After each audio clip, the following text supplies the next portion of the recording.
Hello everyone, রয় academy learning পয়েন্টের আরও একটি নতুন ভিডিওতে তোমাদের সবাইকে স্বাগত। বন্ধুরা, এই ভিডিওতে আমি আরআরবি এএলপি 2024-এর 27/11/2024 মানে 27শে নভেম্বর থার্ড শিফটে যে পরীক্ষাটি হয়েছিল তার সবকটি রিজনিংয়ের প্রশ্ন সমাধান করে দেব। তো ভিডিওটি প্রথম থেকে শেষ পর্যন্ত দেখবে।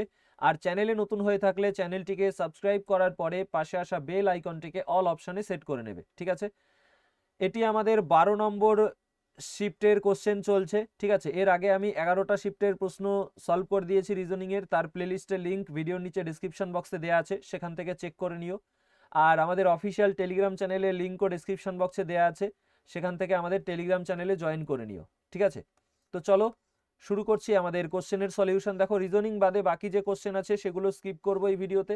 আর রিজনিংয়ের কোশ্চেনের যে অপশান কোনটা সঠিক কোনটা ভুল সেটা আমি হাইড করে দিয়েছি, যাতে নিজেরাও কোশ্চেনের আনসার প্র্যাকটিসের মতো করে প্র্যাকটিস করতে পারো ভিডিওর সাথেই, ঠিক আছে?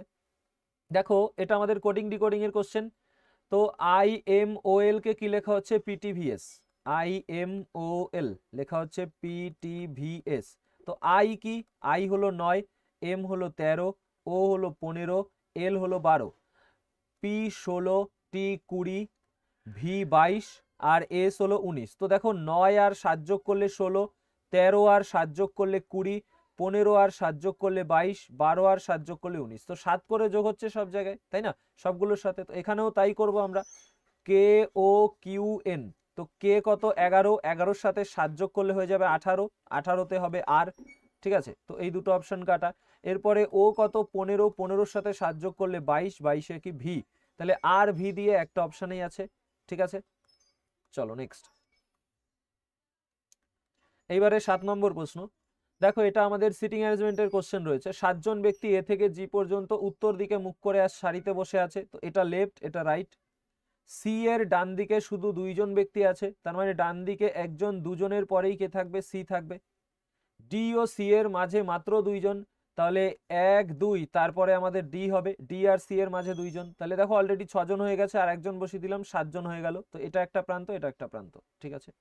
এ বসেছে ডি এর ঠিক ডান দিকে, ডি এর ঠিক ডান দিকে এ। ই বসেছে জি এর ঠিক বাম দিকে, তাহলে দেখো পরপর দুটো ঘর দরকার, এখানেই রয়েছে, জি এর ঠিক বাম দিকে ই বসেছে, ই হবে, ঠিক আছে? বি বসেছে এর বাম দিকে দ্বিতীয় স্থানে, এর বাম দিকে দ্বিতীয়তে বি, বাকি থাকলো এফ, বসিয়ে দিলাম। চেয়েছে বি ও এফ এর মাঝখানে কয়জন? বি ও এফ এর মাঝখানে একজন, দুজন, ঠিক আছে? চলো নেক্সট, পরবর্তী প্রশ্নে যাব।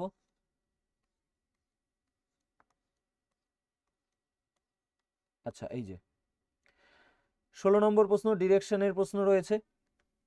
এখানে কি চেয়েছে দেখি। বলেছে খুঁটি থেকে তার বাড়ি কত দূর এবং কোন দিকে অবস্থিত। তো লাস্টেই আমাদের পি বিন্দুতে খুঁটি পুঁতেছে, ঠিক আছে? তো এই কোশ্চেন কিভাবে করতে হয় বলেছিলাম? North east, south, West, north. তো এদিকে গেলে ডান দিক, আর এদিকে গেলে বাম দিক।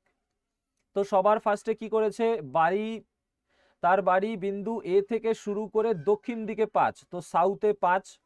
তারপরে কি হয়েছে? তিনি ডান দিকে বাঁক নিয়েছে, সাউথ থেকে ডান দিক গেলে ওয়েস্ট, ওয়েস্টে 7। তারপরে আবার ডান দিকে, ওয়েস্ট থেকে ডান দিক গেলে নর্থ, নর্থে তোমার 12। এভাবে পিতে পৌঁছেছে, ঠিক আছে? হাঁটেন এবং পি বিন্দুতে থামেন। এরপরে বলেছে যেখানে তিনি থামেন সেখানে যদি একটি খুঁটি পূর্ব দিকে 7 মিটার দূরে স্থাপন করে। পি বিন্দুর থেকে 7 মিটার দূরে কোন দিকে? পূর্ব দিকে, তাহলে ইস্টে 7 খুঁটি স্থাপন করছে, তার মানে বাড়ি থেকে সে যাচ্ছে ওই খুঁটিতে, ঠিক আছে? খুঁটি স্থাপন করতে। এরপরে কি করছে? উত্তরে চেয়েছে খুঁটি থেকে তার বাড়ি, তার মানে উল্টো চেয়েছে। তো আগে সমাধান করি। দেখো দেখো, পশ্চিমে 7 আর পূর্বে 7, কাটা চলে গেল, কারণ বিপরীত হলে কাটা বিয়োগ করতে হয়। 7 থেকে 7 গেলে 0, কিছু থাকলো না। এবার সাউথ আর নর্থ রয়েছে, 12 থেকে 5 গেলে হবে 7। এবার বড় হলো নর্থেরটা 12, তাহলে এন লিখলাম। তো নর্থের 7, এখন যেহেতু উল্টো দিকে যাচ্ছে তাই নর্থের উল্টো হয়ে যাবে সাউথ 7, অর্থাৎ 7 মিটার দক্ষিণ দিকে কি করতে হবে? যেতে হবে তাকে, ঠিক আছে? চলো এইবারে দেখো, এটা আমাদের ক্লাসিফিকেশনের কোশ্চেন। কোনটি বাকিদের থেকে আলাদা? তো কে কত? 11, এম হলো তোমার 13, 11 আর 2 যোগ করলে 13 হয়। এফ কত? 6, এইচ হলো 8, 2 যোগ করলে 8 হয়। ঠিক আছে, কিউ 17, এস 19, তো 17 আর 2 19, ঠিক আছে, এল 12, এন 14, 12 2 14। তো দেখো ই এর পরে এফ জি 2 যোগ করলে ই 5, জি 7, 2 যোগ করলে জেড 26, 2 যোগ করলে তোমার 28 বি, ঠিক আছে, বি কে তো 2 আর 28 দুটোই লিখতে পারি, 2 বা 28, ঠিক আছে, তাহলে বি হলো আমাদের 28, 26 আর 2 28, ঠিক আছে, তাহলে এটা আমাদের অ্যান্সার। যেটা বাকি তিনটে যখন আমাদের অ্যান্সার হয়নি, তো বাকি যেটা আছে সেটাই তো অ্যান্সার হবে, তাই না? ক্লিয়ার হয়েছে? চলো নেক্সট দেখো, এইবারে আমাদের 19 নম্বর প্রশ্ন, সিলোগিজমের প্রশ্ন রয়েছে। এখানে আমাদের সিলোগিজমের কি নির্দেশ দেয় সেটা তো জানোই, তো আমি উপরে তুলে দিচ্ছি। বিবৃতিতে কি বলেছে দেখি। বিবৃতিতে বলেছে কোনো ঘোড়া আয়না নয়, তো একটা সার্কেল করলাম, এটা হলো ঘোড়া, ঠিক আছে, এই ঘোড়ার কোনোটি আয়না নয়, তো আরেকটা সার্কেল করে লিখলাম আয়না, এবার মাঝখানে দাগ দিয়ে কেটে দিলাম, কোনো ঘোড়া আয়না নয়। কিছু টিকটিকি হলো ঘোড়া, তো টিকটিকি এরকম করে আঁকলাম, দেখো টিকটিকির কিছুটা ঘোড়ার মধ্যে ঢুকিয়ে দিলাম, তো কিছু টিকটিকি হলো ঘোড়া। এখন সিদ্ধান্তে দেখবো 1 নম্বরে রয়েছে কিছু ঘোড়া টিকটিকি নয়, তো কিছু ঘোড়া টিকটিকি নয়, এটা আমাদের ভুল হবে, কারণ এই যে চিত্রটা তুমি এখানটায় এটা দেখে হয়তো তোমার মনে হতে পারে যে এই জায়গার যে ঘোড়াগুলো আছে সেগুলো তো টিকটিকি নয়, তাহলে তো এটা ঠিক আছে, কিন্তু না, কেন? তার কারণ হলো এই যে বিবৃতি, এটাকে আমরা এইভাবেও লিখতে পারতাম যে একটা বড়টা হলো টিকটিকির সার্কেল, তার মধ্যে তোমার এই ছোটটা হলো ঘোড়ার সার্কেল। তাহলে এখান থেকেও দেখো আমাদের বোঝায় যে কিছু টিকটিকি ঘোড়া, টিকটিকি বড়টা, তার মধ্যে কিছুটা জায়গায় ঘোড়া রয়েছে, কিছু টিকটিকি ঘোড়া, আর ঘোড়ার সাথে আয়না আবার কাটাকাটি সম্পর্ক, ঠিক আছে, ঘোড়ার সাথে আয়নার সার্কেল কাটাকাটি সম্পর্ক, এটাও আমাদের হতে পারতো, ছবিটা এরকমও হতে পারতো, এরকমও হতে পারতো, দুটোই হতে পারতো। তো আমাদের এই ছবিটা যদি দেখি তাহলে কিছু ঘোড়া টিকটিকি নয়, এটা কিন্তু ভুল হয়ে যাচ্ছে। তারপরে দেখো বলেছে কিছু টিকটিকি আয়না নয়, কিছু টিকটিকি আয়না নয়, তো এটা একদম সঠিক। কেন? তার কারণ হলো আমাদের ঘোড়া যদি আয়না না হয় তাহলে এইখানের যে ঘোড়াগুলো যেগুলো টিকটিকি সেগুলো আয়না হবে না, আবার এখানে ঘোড়া যদি আয়না না হয় তাহলে এই যে ঘোড়া সেখানে যে টিকটিকিগুলো রয়েছে সেগুলো আয়না হবে না, তার মানে কিছু টিকটিকি আয়না নয়, ঠিক আছে, তাহলে শুধুমাত্র 2 নং সিদ্ধান্ত অনুসরণ করে। ক্লিয়ার হয়েছে? চলো এইবারে দেখো আমাদের ম্যাথামেটিক্যাল অপারেশনের কোশ্চেন রয়েছে। বলেছে কি, বলেছে এর অর্থ যোগ, বি বিয়োগ, সি গুণ, ডি ভাগ, তাহলে কোশ্চেন মার্ক কি হবে? 10 বিয়োগ 27, ডি হলো ভাগ 9, এ হলো যোগ 4, সি হলো তোমার গুণ 3। তো এখান থেকে 3 নং 27 আর 3 4 12, ঠিক আছে, তো 10 থেকে 3 গেলে 7, 12 আর সাথে 19 আমাদের অ্যান্সার, 12 আর সাথে 19। চলো এইবারে আমাদের 23 নম্বর প্রশ্ন, তো এটা ছোট ছোট লেখা, জুম করে নিচ্ছি। বলেছে এখানে গার্লকে এত আর রোজকে এত, তাহলে আর এর সংকেত কি হবে? কোডিং ডিকোডিং এর কোশ্চেন, তো আর খুঁজবো, আর রয়েছে এইখানে আর এইখানে, এবার দুটোর মধ্যে সংখ্যায় কি কমন আছে? দুটোর মধ্যে সংখ্যায় দেখো 5 আছে, তাহলে আর এর সংকেত হলো 5, ঠিক আছে। চলো নেক্সট এইবারে আমাদের 25 নম্বর প্রশ্ন। বলেছে যে একটি শাড়িতে সবাই উত্তর দিকে মুখ করে বসে আছে, একটা শাড়িতে সবার মুখ কোন দিকে? উত্তর দিকে, তাহলে এটা লেফট, এটা রাইট। বানটি আছে বাম প্রান্ত থেকে অষ্টম, তো বাম প্রান্ত থেকে অষ্টমে রয়েছে কে? বানটি, তাহলে বানটি 8L বাম প্রান্ত থেকে অষ্টম, আর স্নেহা আছে বাম প্রান্ত থেকে 15তম, তো স্নেহা বাম প্রান্ত থেকে 15, ঠিক আছে, তো এখানে ধরো স্নেহা রয়েছে বাম প্রান্ত থেকে 15 অর্থাৎ 15L, এল মানে লেফট। স্নেহা আছে বান্টি ও নূপুরের ঠিক মাঝখানে, বান্টি আর নূপুর এদের ঠিক মাঝখানে রয়েছে তোমার স্নেহা। তো এখন এইখান থেকে দেখো 8-এর পরে 15 পর্যন্ত মাঝখানে কয়জন আছে? এদের মধ্যে বান্টি আর স্নেহার মধ্যে কয়জন আছে? 6 জন আছে। দেখো 8 আর 6 14, তারপরে এই হলো 15 নম্বর, 8 আর 6 14, এটা 15 নম্বর, তাহলে এখানেও 6 জন রয়েছে, ঠিক আছে, এখানেও আমাদের 6 জন রয়েছে, তাহলে 15 আর 6 21, 21 আর 1 22, এটা আমাদের 22, বাম দিক থেকে 22তম হয়ে যাবে নেহা, ঠিক আছে, নেহা নাকি নূপুর বলছিল? নূপুর, বাম দিক থেকে 22তম হয়ে যাবে নূপুর, ঠিক আছে। এবার নূপুর শাড়ির ডান প্রান্ত থেকে সপ্তম স্থানে, তো শাড়ির বাম প্রান্ত থেকে দেখছি 22, আর ডান প্রান্ত থেকে আবার যদি সপ্তম হয় তাহলে সারিতে কতজন আছে? একই ব্যক্তির দুই দিক থেকে অবস্থান পেয়ে গেছি, তাহলে মোট বের করার জন্য কি করব? 22 যোগ 7 বিয়োগ 1 করে দেব। 22 এর সাথে 29 থেকে 1 গেলে 28। ঠিক আছে, অপশন 2 এরটা হলো কারেক্ট অ্যান্সার। ক্লিয়ার হয়েছে? চলো এবারে আমাদের 26 নম্বর বলেছে যে এখানে এমন কতগুলি সংখ্যা রয়েছে যেগুলির প্রত্যেকটির ঠিক আগে একটি চিহ্ন, ঠিক পরেও অপর একটি চিহ্ন। তো সংখ্যার আগে চিহ্ন পরে চিহ্ন, এই যে একটা, তারপরে তোমার সংখ্যার আগে চিহ্ন পরে চিহ্ন আর নেই, তার মানে একটাই রয়েছে। ঠিক আছে, চলো নেক্সটে যাব। আচ্ছা, এইবারে আমাদের দেখো সিটিং অ্যারেঞ্জমেন্টের কোশ্চেন 27 নম্বর। বৃত্তাকারে বসানো হয়েছে, তো কয়জন রয়েছে? এ থেকে এফ পর্যন্ত মানে 6 জন। 1 2 3 4 5 6। কেন্দ্রের দিকে মুখ করে আছে, তাহলে এই ঘড়ির কাঁটার বিপরীত দিকে গেলে ডান দিক, ঘড়ির কাঁটার দিকে গেলে বাম দিক। এ বসেছে ই এর ডান দিকে দ্বিতীয় স্থানে, তো ই এর ডান দিকে প্রথম, দ্বিতীয়তে এ। এফ বসেছে ডি ও ই এর ঠিক পাশে, তাহলে ডি আর ই এদের পাশে এফ। ঠিক আছে, সি বসেছে বি এর বাম দিকে দ্বিতীয়, তাহলে বি এর বাম দিকে দ্বিতীয়, বি এখানে বাম দিকে প্রথম, দ্বিতীয়তে সি।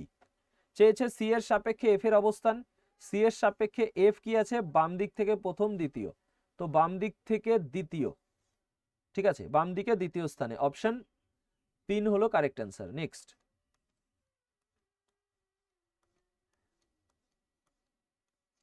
আচ্ছা এইবারে আমাদের 33 নম্বর প্রশ্ন।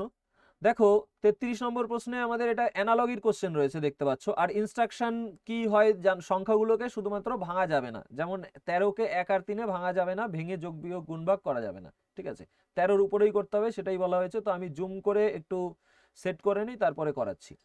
তো দেখো আমাদের এখানে কি আছে?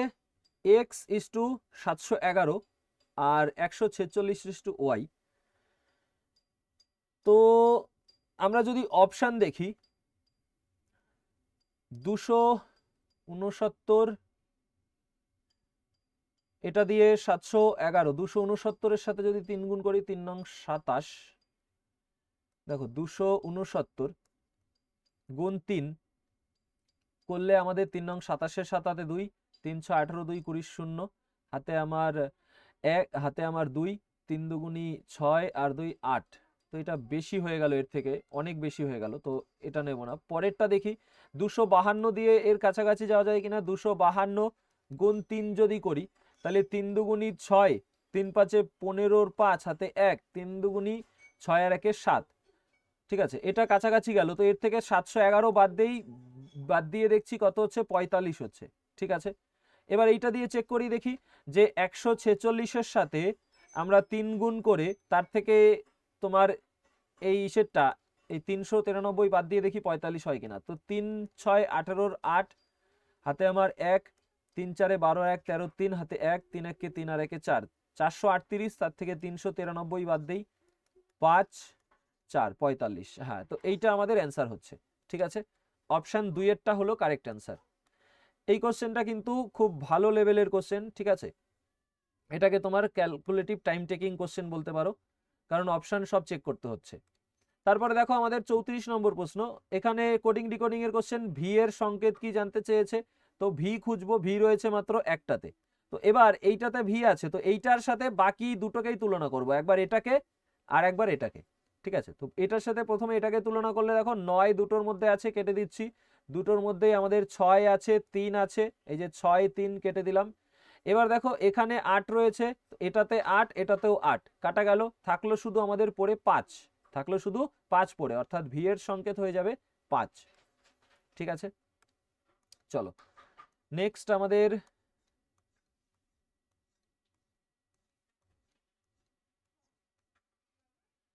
42 নম্বর প্রশ্ন। এখানে এটা সিরিজের কোশ্চেন রয়েছে, অ্যালফাবেটিক্যাল সিরিজ। তো এখানে আমি যদি দেখি জে কত 10, তারপরে কে 11, তো এখানে পরপরই তো রয়েছে জে কে এল এম, তারপরে কি হবে? এন হবে, তাহলে এই দুটো অ্যান্সার হবে না। তারপরে আবার দেখো F G H I, I এর পরে জে হবে, তো জে রয়েছে অপশন 4-এ। ঠিক আছে, নেক্সট, এটা আমাদের ম্যাথামেটিক্যাল অপারেশনের কোশ্চেন রয়েছে। তো এ ভাগ বি গুণ সি যোগ ডি বিয়োগ, তাহলে 55 যোগ 7, ডি হলো বিয়োগ 54, এ হলো ভাগ 9, বি হলো গুণ 8। তো 6 নং 54, 6 8 48, ঠিক আছে। 55 আর 7 করলে হয়ে যাবে 62, 62 থেকে 48 যদি বিয়োগ করি কত হবে 4, তারপরে তোমার 1, 14, 14 আমাদের অ্যান্সার হয়ে যাবে। ঠিক আছে, বলো ক্লিয়ার হয়েছে কিনা।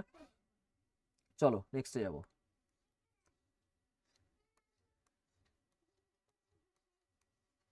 আচ্ছা 47 নম্বর প্রশ্ন, এটাও তোমার নতুন প্যাটার্নের কোশ্চেন অ্যানালগির।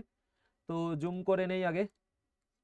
এখানে আমাদের x 523, 9 y রয়েছে। তো 523 আমার 8-এর কিউবের কাছাকাছি, ঠিক আছে। 523 হলো 8-এর কিউবের কাছাকাছি। তো এখানে আমাদের অ্যান্সার হয়ে যাবে এটা। কিভাবে দেখো, আমাদের 11 বিয়োগ 3 যদি করি তাহলে সেটাই হয় 8, 8-এর কিউব, ঠিক আছে। 8-এর কিউব কত 512। তো এইটার করলে পাবো 512। 512-র সাথে আমি যদি আবার 11 যোগ করি তাহলেই কত হয় 523 হয়, ঠিক আছে। তো একইভাবে এখানে 9 রয়েছে, দেখো 9-এর যদি আমি কিউব করি, সরি 9-এর কিউব কেন করব, 9 বিয়োগ 3 এটা তো 6-এর কিউবের কাছাকাছি, ওই জন্যই এটা 11 থেকে, এই যেহেতু 8-এর কিউবের কাছাকাছি 11 বিয়োগ 3, 9 বিয়োগ 3, তো এটার কিউব করে এর সাথে 9 যোগ করব। তো 6-এর কিউব করলে 216 আর 9 করলে হয়ে যাবে 225, ঠিক আছে। তো দুটোই মিলে গেল লজিকে। তো এখানে 11 হবে আর এখানে কত হবে 225। চলো নেক্সট। আচ্ছা এটা আমাদের দেখো রয়েছে ক্লাসিফিকেশনের কোশ্চেন, কোনটা আলাদা বাকিদের থেকে। তো আর 18, ডাব্লিউ 23, 18 আর 5 23, টি 20, ওয়াই 25, 20 আর 5-এ 25, ঠিক আছে। তো এখানে দেখো টি 20, ওয়াই 25, 5 যোগ হয়েছে, ভি 22 আর এ তো আমাদের 27 হয়, এক হয় মানেই 26 আর 1 27 হবে, তাহলে 22 5-এ 27। এখানে দেখো 25 আর এইটা হচ্ছে 23, 2 বিয়োগ হচ্ছে এটা, তার মানে এইটা বাকিগুলোর থেকে আলাদা, ঠিক আছে। বাকিগুলোতে যে লজিক লাগছে এটাতে লাগছে না। চলো নেক্সট আমাদের 51 নম্বর বলেছে যে এমন কতগুলি সংখ্যা রয়েছে যেগুলির প্রত্যেকটি ঠিক আগের সংখ্যা পরে চিহ্ন। তো দুটো সংখ্যার পরে চিহ্ন খুঁজবো আমরা, দুটো সংখ্যার পরে চিহ্ন তো দুটো রয়েছে, অপশন একেরটা হলো কারেক্ট অ্যান্সার, ঠিক আছে। নেক্সট।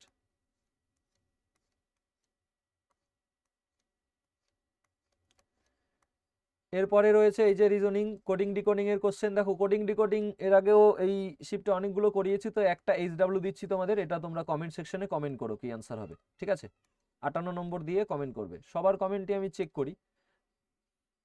এবারে আমাদের ব্লাড রিলেশনের কোশ্চেন, কোডেড ব্লাড রিলেশন। তো এলপিতে যা ব্লাড রিলেশন এসে সবই দেখলাম কোডেড ব্লাড রিলেশন, ঠিক আছে। তো কি বলেছে, এ যোগ বি মানে এ হলো বি এর মা, তো যোগ হলো মা, বিয়োগ হলো ভাই, গুণ হলো স্ত্রী, ভাগ হলো বাবা। তো এখানে এম বিয়োগ এন, তাহলে এম এন এর ভাই, ঠিক আছে। এম বিয়োগ এন, এম এন এর ভাই। তারপর কি বলেছে, এন ভাগ পি, ভাগ হলো বাবা, এন পি এর বাবা। পি যোগ এস, যোগ হলো মা, তাহলে পি এস এর মা। তারপরে এস গুণ টি, গুণ হলো স্ত্রী, এস আবার টি এর স্ত্রী, ঠিক আছে। তো চেয়েছে কি এম কিভাবে টি এর সাথে, তো টি এর কি হবে এম বলো। দেখো টি এর স্ত্রীর মায়ের, টি এর স্ত্রীর মায়ের বাবার ভাই, তাহলে স্ত্রী এর মায়ের বাবার ভাই, স্ত্রী এর মায়ের, এই যে স্ত্রী এর মায়ের বাবার ভাই, ঠিক আছে। চলো নেক্সট। এইবারে দেখো আমাদের সিরিজের কোশ্চেন রয়েছে 61 নম্বর। দেখো 14 যোগ 1 করলে 15, 15 3 18, 18 আর 5 23, 23 আর 7 30। তো দেখো 2 2 করে বাড়ছে, 3 2 5, 5 2 7, তাহলে 7 আর 2 কত 9 হবে। তার মানে এবারে আমাদের কত হবে 9 যোগ হবে, 30 আর 9 39, ঠিক আছে। নেক্সট। এইবারে দেখো আমাদের অ্যালফাবেটিক্যাল সিরিজ রয়েছে, তো এখানে কোনটা আনসার হবে, আমি যদি প্রথম চেক করি, দেখো এস 19, এটা 18, এটা 17, তার আগে 16, 16তে হবে পি। তো এই দুটো আমাদের অ্যান্সার হবে না, ঠিক আছে। তো এখানে দেখো ইউ ভি ডাব্লিউ, তো ইউর আগে কি হয় টি, তো সব শেষে আমাদের টি হবে, তো শেষে টি প্রথমে পি এই অপশানে রয়েছে, ঠিক আছে, বা মাঝখানে দেখলে আর এর পরে এস তারপর টি, তো পি আর টি অ্যান্সার, ঠিক আছে। এবারে 64 নম্বর বলেছে এমন কতগুলি সংখ্যা রয়েছে যেগুলির ঠিক আগে একটি সংখ্যা পরে চিহ্ন। তো ঠিক আগে সংখ্যা পরে চিহ্ন, তো দুটো সংখ্যা খুঁজবো, দুটো সংখ্যার পরে চিহ্ন, আচ্ছা একটাই রয়েছে, ঠিক আছে, তো এখানে আমরা দেখলাম এটার অ্যান্সার হলো অপশন একেরটা। নেক্সট,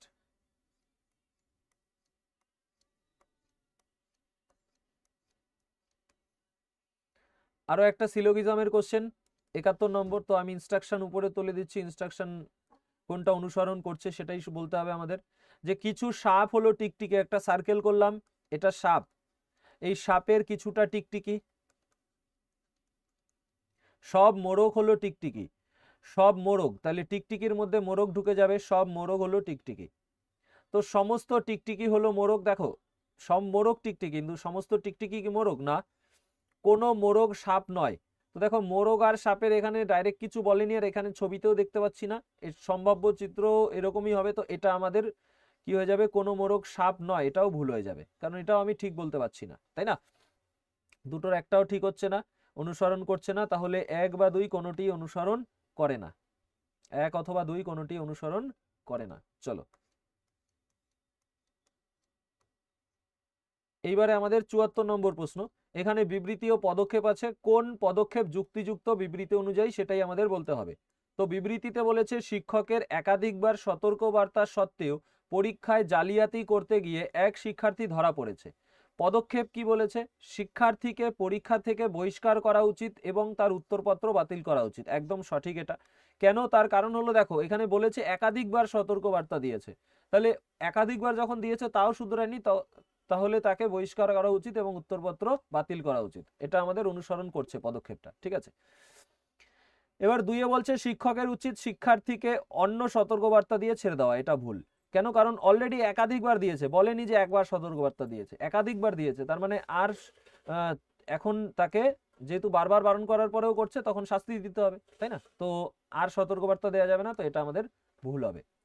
তাহলে এই পদক্ষেপ ঠিক না, একেরটা শুধু অনুসরণ করছে, শুধু 1 অনুসরণ করছে। নেক্সটে যাব। আচ্ছা, কোশ্চেন আমাদের কমপ্লিট হয়ে গেছে রিজনিং। আশা করি ক্লাসটি তোমাদের ভালো লেগেছে, ভালো লেগে থাকলে লাইক করবে এবং কমেন্ট সেকশনে কমেন্ট করে জানাবে যে কেমন লাগলো, আর চ্যানেলটিকে সাবস্ক্রাইব করে নিও। দেখা হচ্ছে পরের ক্লাসে, ততক্ষণ পর্যন্ত সবাই সুস্থ থেকো এবং ভালো থেকো। টেক কেয়ার, জয় হিন্দ, জয় ভারত।